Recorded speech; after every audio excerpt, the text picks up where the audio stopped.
Baik. Bismillahirrahmanirrahim. Perkenalkan, nama saya Lutfi Ainun Nurani.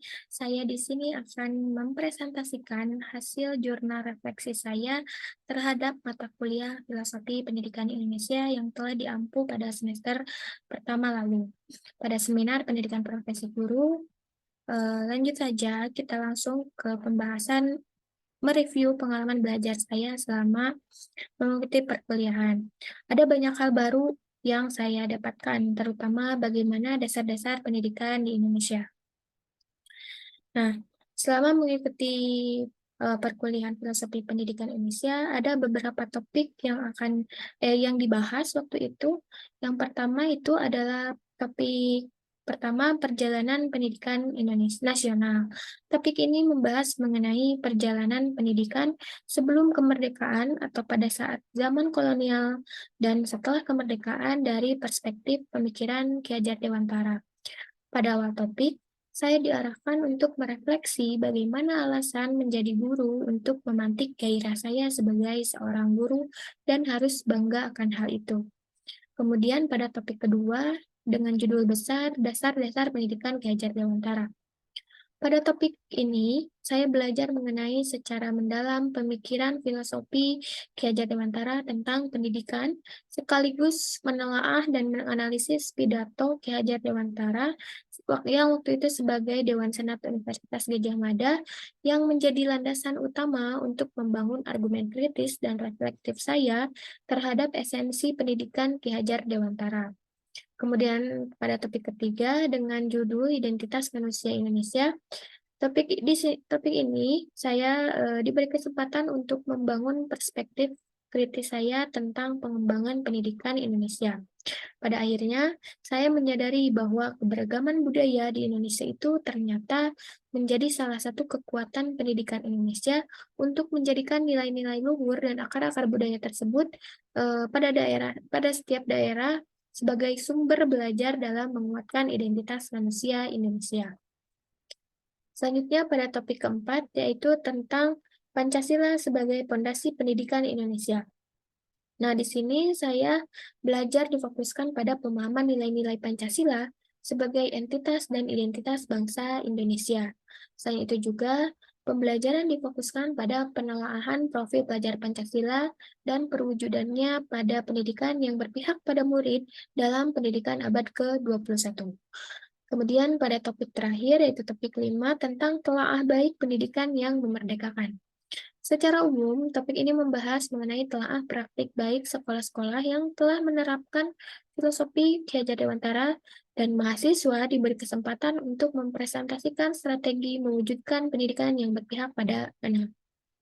Nah, refleksi pengalaman belajar yang dipilih, menurut saya yang paling penting itu ada di topik kedua dengan bahasan dasar-dasar pendidikan yang bersumber dari pemikiran Ki Hajar Dewantara.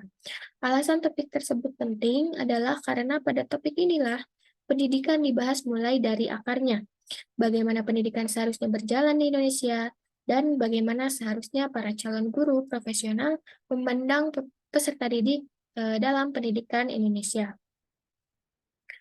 Nah, eh, penting bagi seseorang ketika sudah mendalami sesuatu sampai akarnya, karena pada dasarnya pohon dapat berdiri kokoh tergantung pada fungsi akarnya tersendiri. Begitupun dengan pendidikan di Indonesia, akan lebih kokoh berdiri sesuai dengan pemikiran-pemikiran Ki Hajar Dewantara tentang pendidikan. Adapun bagaimana saya belajar yaitu melalui alur Merdeka. Merdeka itu adalah akronim dari huruf M mulai dari diri. Nah, kegiatan pembelajaran ini diawali dengan tahap mulai dari diri. Pada tahap awal ini, saya diarahkan untuk membuat tulisan reflektif untuk mengenal pemikiran-pemikiran KHD dengan menjawab beberapa pertanyaan pemantik yang telah disediakan. Kemudian pada huruf E atau eksplorasi konsep, di sini saya banyak mengeksplorasi konsep-konsep dasar pemikiran KHD tentang pendidikan Indonesia melalui tulisan dan video yang disajikan. Tahap ini saya mempelajari tentang pendidikan yang menuntun, pendidikan yang berkaitan dengan kodrat alam dan kodrat zaman anak, budi pekerti, sistem AMONG, dan melakukan refleksi dan argumen kritis terhadap pendidikan di Indonesia.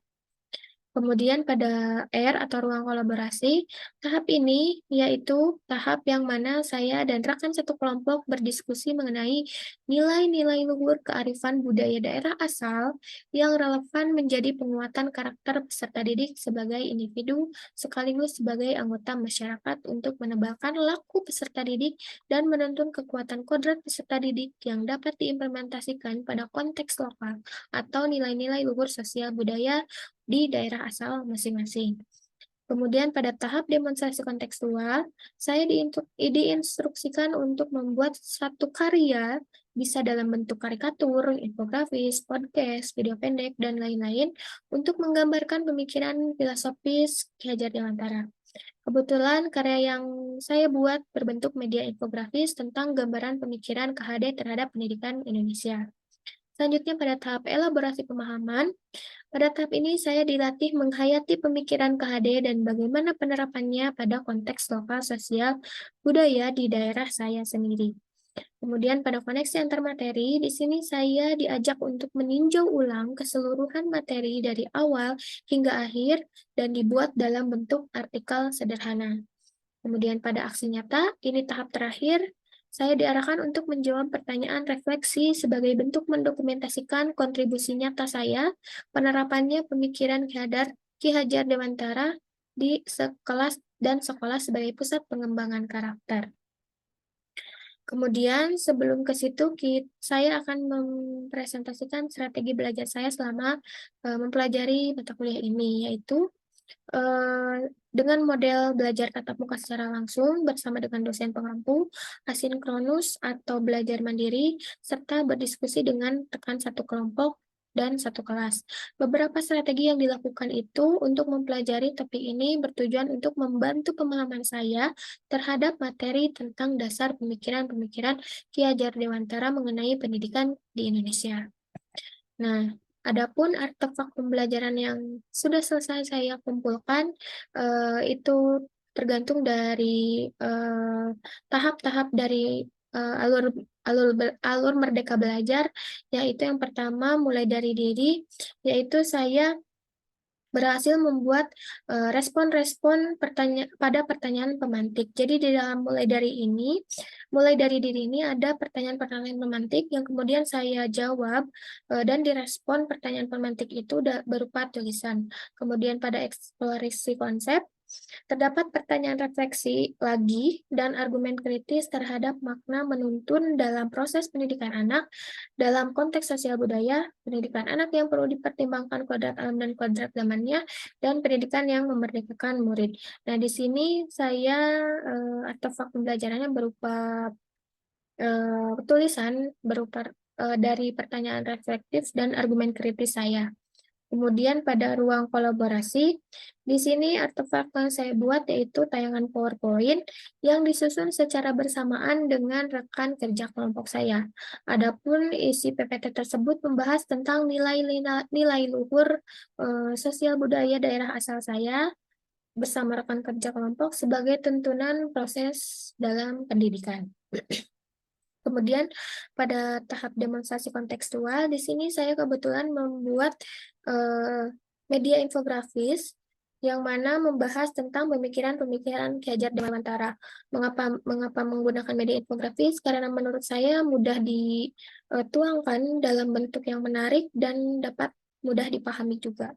Kemudian pada koneksi antar materi, di sini artefak pembelajarannya berupa simpulan materi mulai dari diri sampai elaborasi konsep, maka berbentuk simpulan materi atau tulisan seperti biasanya. Kemudian aksi nyatanya di sini artefak pembelajaran berbentuk respon-respon pertanyaan reflektif karena di sini disajikan beberapa pertanyaan yang kemudian dijawab oleh saya berupa tulisan. Kemudian untuk bagaimana pembelajaran bermakna yang sudah saya dapatkan, yaitu tentang bagaimana saya memandang pendidikan yang benar sesuai dengan sejarah pendidikan sebelum kemerdekaan dan setelah kemerdekaan yang berkaitan dengan pemikiran Ki Hajar Dewantara sebagai Bapak Pendidikan Nasional tentunya dengan pemikiran-pemikiran yang luar biasa yang tidak dapat tergerus oleh zaman. Malah justru salah satu pemikiran Ki Hajar Dewantara tentang anak yang perlu dituntun sesuai kodrat zamannya. Artinya, sebagai seorang pendidik perlu menyesuaikan dengan perkembangan zaman, agar proses pendidikan pada anak beriringan sesuai apa yang dibutuhkannya. Nah, kemudian intisari dari mata kuliah Filosofi Pendidikan Indonesia ini akan saya implementasikan pada proses pembelajaran yang memihak pada peserta didik. Artinya, saya tidak akan lagi memandang bahwa kebutuhan setiap peserta didik itu sama rata, melainkan berbeda sesuai latar belakang, karakter, potensi yang dimiliki masing-masing dari mereka. Dengan melakukan proses pembelajaran yang berpihak pada peserta didik akan terus berkembang lebih baik dari sebelumnya meskipun dalam kecepatan belajar yang berbeda-beda. Sekian dari saya. Wabillahi taufiq wal hidayah. Wassalamualaikum warahmatullahi wabarakatuh.